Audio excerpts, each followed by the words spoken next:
تشاء الظروف ان يبقى قصاد منتخب الارجنتين بتاع كارلوس بيلاردو المنتخب المغربي بيتفوق لاعبا ونتيجه، وانت حتى بتتفرج على المنتخب الارجنتيني تحس ان هم بلا حيله، حتى ان بلاسنتي المدير الفني عمل حاجه غريبه جدا لما لجأ للفار في المرتين تلاكيك، يعني حاجات مش واضحه هو اي حاجه تجيب اي حاجه. لا الناس هناك لما فكرت قبل كده جابت ناصر لارغت. ناصر لارغت ده واحد ليه ايادي بيضاء على الاكاديميات في فرنسا، بل يعزو ليه كمان انه طلع نجوم كتيره للمنتخب الفرنسي.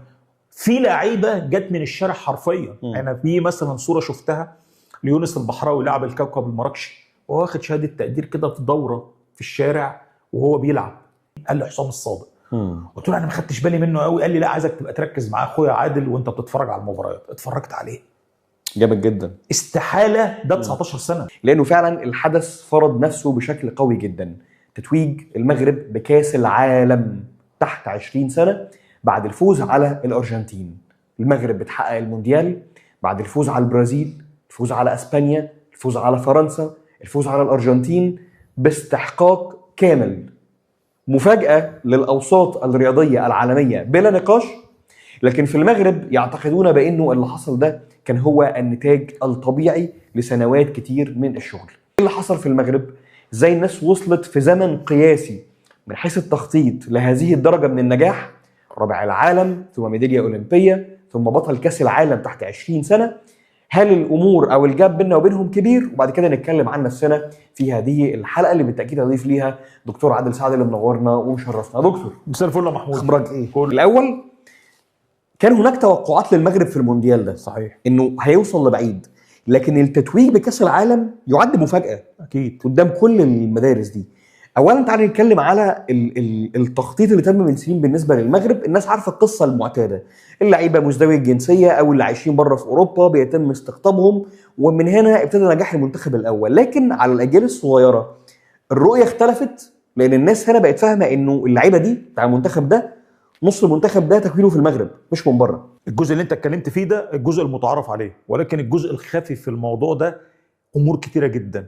نمره واحد، انت بتتكلم نص قوام المنتخب المغربي من 21 لعيب تكوين داخل المغرب. اكاديميه محمد السادس، هتلاقي بقى في الكوكب المراكشي، في الرجاء، في الجيش الملكي، انديه من داخل اتحاد التوارجه اللي منها فؤاد الزهواني وحسام الصادق. فهنا الدور ده ما كانش موجود قبل كده، كان كل الاعتماد هات لعيبه المغاربه اللي موجودين في اوروبا يلعبوا باسم المنتخب المغربي، سواء منتخب اول، منتخب اولمبي، منتخب شباب.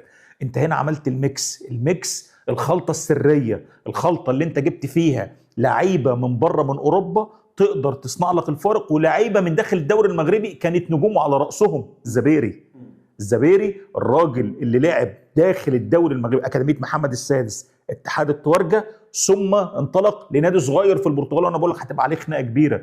نعيم بيار مثلا ده لاعب متكون في فرنسا، انت تعرف ان ده من سنتين او من سنه واخد بطوله اوروبا مع المنتخب الفرنسي وجايب هدف فيها وكان بيلعب اساسي، والصحافه الايطاليه اشادت بيه لانه كان بيلعب في نادي فوجيا الايطالي. ولكن في النهايه عمل ايه؟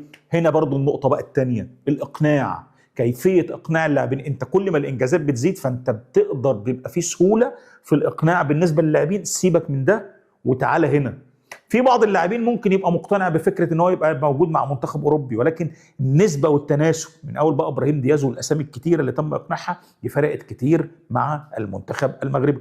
فانت النهارده التكوين بقى من الداخل ده بقى جزء مهم جدا، مع تكوين كمان اوروبي. فانت عامل الميكس الغريب، ميكس بقى فيه الروح الوطنيه. ده احيانا ممكن اللي كان شيء مفتقد شويه مع المنتخب المغربي، رغم ان كان في اسماء لامعه بتعدي على الكره المغربيه. نقطه بقى كمان مهمه جدا جدا جدا، كارلوس بيلاردو المتوج بكاس العالم 86 مع المنتخب الارجنتيني من 40 سنه محمودي، قال جمله لما راح بطوله الملك الحسن، البطوله الوديه، لما شاف العيال الصغيره بتلعب كوره في الشوارع، قال لك ده امر احنا مفتقدينه في الارجنتين. تشاء الظروف بعد 40 سنه المغرب بتلعب الارجنتين، وقال ساعتها ان هتلاقوا في يوم من الايام المنتخبات الافريقيه بتسود العالم.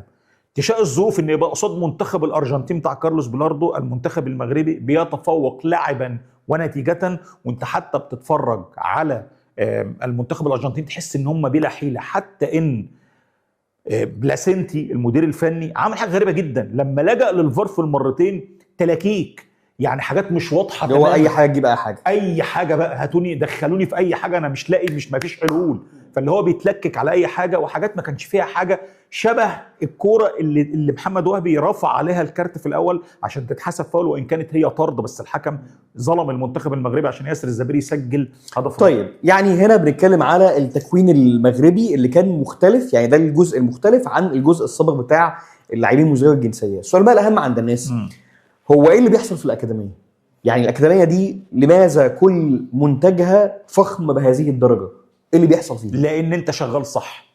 انت اهم جزئيه في موضوع الاكاديميات ان انت تجلب الناس المتخصصه. الناس هناك لما فكرت قبل كده جابت ناصر لارغت. ناصر لارغت ده واحد ليه ايادي بيضاء على الاكاديميات في فرنسا، بل يعزو ليه كمان انه طلع نجوم كتيره للمنتخب الفرنسي اللي فاز بكاس العالم 98. فانت رحت جبت الناس اصحاب الكفاءات، مش الناس اللي تقدر تقول عليهم صحاب الصحاب. وهنا انت لما تبص على الانجاز المغربي هتلاقي كل الانجاز المغربي بايادي مغربيه. في لعيبه جت من الشارع حرفيا. انا في مثلا صوره شفتها ليونس البحراوي لاعب الكوكب المراكشي وهو واخد شهاده تقدير كده في دوره في الشارع وهو بيلعب. ياسر الزبيري اللي صديق ليا مغربي اكد لي ان هو شافه في الشارع وهو بيلعب وكان لعيب لافت للنظر. فانت النهارده لما يبقى عندك كم المواهب دي وتحتضنهم وتجيب لهم ناس متخصصين وترعاهم، وكمان تعمل حاجه مهمه بعد الاكاديميه، ما جالكش يا ابني احتراف هنحافظ عليك، مش هنسيبك كده بقى طليق اليد، تعال روح الفتح، روح اتحاد التوارجه زي فؤاد الزهواني وحسام الصادق وزي الزبيري اللي طلع بعد كده راح في البرتغال. هنصبر عليك يا ابني سنه. احنا بنتكلم على اتفاقيه مع الانديه بشكل واضح يعني. لان اللي ماسك نادي الفتح هو اللي ماسك الاكاديميه، هو اللي بيرعى نادي اتحاد التوارجه بس بصوره او باخرى، بس دي قصه بقى مش عايز. لا مفهوم، بس قصدي في اتفاقات بشكل او باخر لمصلحه، يعني في الاخر كله بيستفيد. وفي نقطه كمان مهمه.